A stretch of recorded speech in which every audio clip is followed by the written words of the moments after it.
Matagumpay ang Cagayan Police Provincial Office sa ilalim ng pamumuno ni Police Colonel Mardito Janguluan, Provincial Director, upang isulong ang Violence Against Women Free Community sa pamamagitan ng pagsasagawa ng talakayan noong ika-2 ng Disyembre nito lamang taon na ginanap sa Solana National High School ng Alisan, Solana, Cagayan.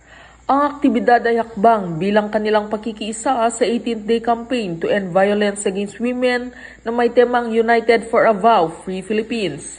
503 senior high school students at faculty members ang aktibong nakinig at nakibahagi sa mga lectures, open forum at iba pang bahagi ng programa.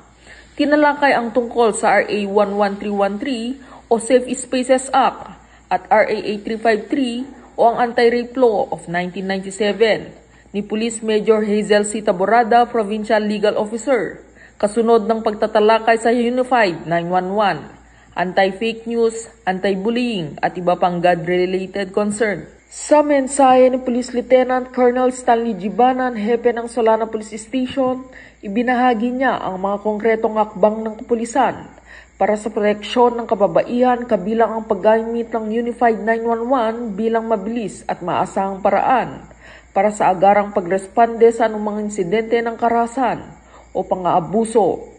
Pinaalalahanan din niya ang mga estudyante na maging alerto at responsable sa kanilang aksyon at itaguyod ang respeto at karapatan ng bawat isa. Samantala, tinalakay din ni Police Captain Sheila Joy Fronda, Chief Public Information Office, ang responsibilidad ng mga estudyante sa paggamit ng social media at digital platforms.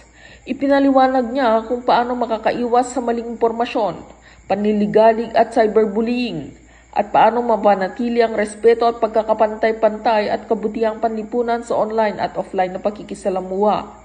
Ang hakbang na ito ng kapulisan ay nakakatulong upang palawakin ang kaalaman ng mga mamamayan upang maiwasan ang kriminalidad sa komunidad. Dahil ang kaayusan ay pagtutulungan ng kapulisan at pamayanan tungo sa ligtas at muunlad na bagong Pilipinas. Dito sa Lambak ng Cagayan, ako ang inyong PNN correspondent, Patrolwoman Ledesma, alagad ng batas, tagataguyod ng Balitang Pulis.